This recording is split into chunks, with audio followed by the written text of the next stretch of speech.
श्रेष्ठ कोण, राम की नाम? सुमेरू पर्वतावर एकदा संत सभेचे आयोजन झाले. कैवर्त देशाचे राजे सुकांत या सभेमध्ये सर्व संतांचे आशीर्वाद घेण्यासाठी जात होते.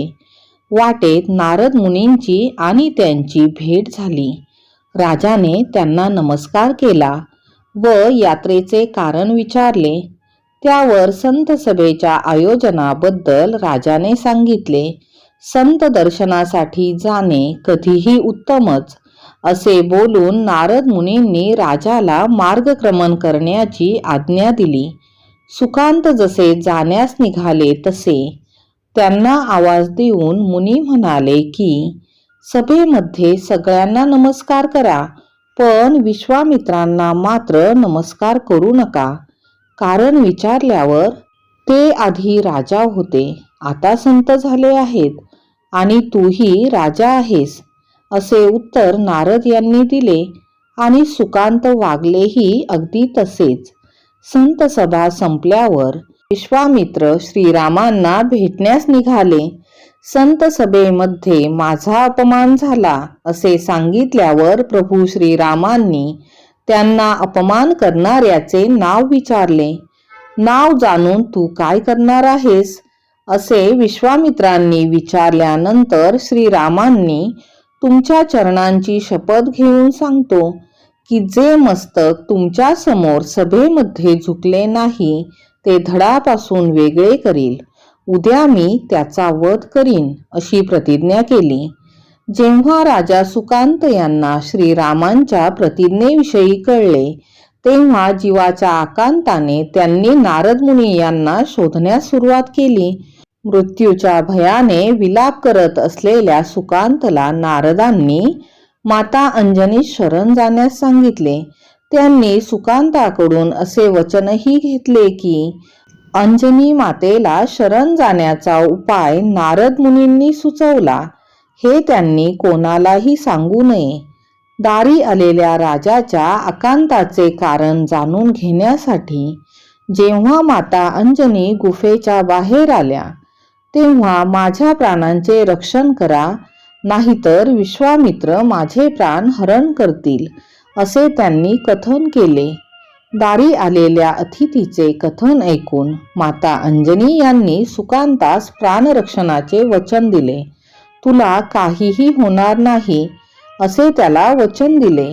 संध्यासमयी जेव्हा हनुमान आपल्या मातेचे दर्शन घेण्यासाठी पोहोचले तेव्हा त्यांनी हनुमानास सर्व हकीकत सांगितली व राजा सुकांत यांना बोलवण्याआधी हनुमानास शपथ घेण्यास सांगितले.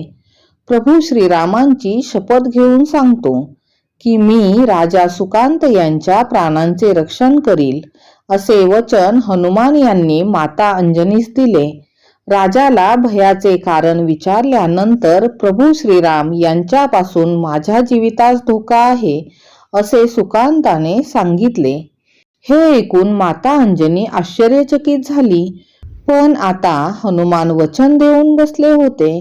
हनुमानाने सुकांतास त्याच्या राजधानीत पोहोचविले. स्वतः श्रीरामांच्या दरबारात निघाले. तिथे पोहोचताच सुरू असलेली तयारी पाहून प्रभूस कुठे निघालात असे विचारले. त्यावर राजा सुकांत याचा वध करण्यासाठी निघालो असे उत्तर मिळाले. हनुमानाने विनम्रपणे असे करण्यास नकार दिला व विनंती केली की असे करू नये. त्यावर मी माझ्या गुरुचरणांची शपथ घेतली आहे, आता मागे फिरणे नाही असे रामचंद्रांनी म्हणताच मी त्याच्या प्राणरक्षणासाठी माझ्या इष्टदेवतेची म्हणजे आपली शपथ घेतली आहे असे हनुमान यांनी रामांना सांगितले. तेव्हा श्रीरामांनी तू तुझे वचन पूर्ण कर, मी मात्र त्याला मारणारच असे सांगितले. राजा सुकांतला मारण्यासाठी प्रभू त्याला शोधू लागले, परंतु राजा मात्र पर्वतावर हनुमानासोबत राम नाम घेत बसला होता. पर्वतावर रामचंद्रांना आलेले बघून सुकांत भीतीने थरथर कापू लागला. श्रीराम त्याच्यावर बाण सोडू लागले, परंतु रामनामाच्या महिम्यामुळे सर्व बाण विफल होऊ लागले. हनुमान रामकार्यात अडथळा आणत आहेत असे वाटून बंधू लक्ष्मणाने हनुमानावर बाण चालविले. परंतु हे पाहून श्रीरामांची शुद्ध हरपली. शुद्धीत आल्यावर त्यांनी हनुमानाकडे धाव घेतली. हनुमानाची पीडा त्यांना पाहावेना. डोळे बंद करून ते कधी जखमेवर हात फिरवीत तर कधी हनुमानाच्या डोक्यावर. हे पाहून हनुमानाने सुकांताला मांडीवर बसवले आणि रामांनी सुकांताच्या डोक्यावर हात ठेवला. तेव्हा ज्याच्या डोक्यावरती तुमचा हात आहे त्याचे जीवन मरण तुमच्या हाती, असे हनुमान म्हणाले. ज्याला हनुमानाने मांडीवर बसवले त्याच्या डोक्यावर मला हात ठेवावाच लागेल, परंतु गुरुदेवांना काय उत्तर देऊ, असे राम म्हणाले. तेवढ्यात समोरून विश्वामित्र येताना दिसले. हनुमानाने राजा सुकांताला तेव्हा नाही केला तरी आता नमस्कार करून ये, असा सल्ला दिला.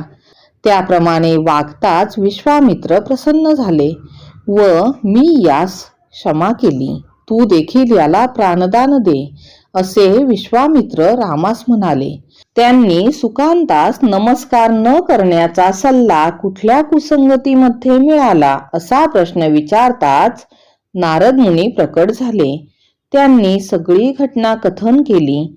विश्वामित्रांनी असे वागण्याचे कारण विचारताच नारद म्हणाले की नेहमी लोक मला राम मोठा की रामाचे नाव मोठे असा प्रश्न विचारतात.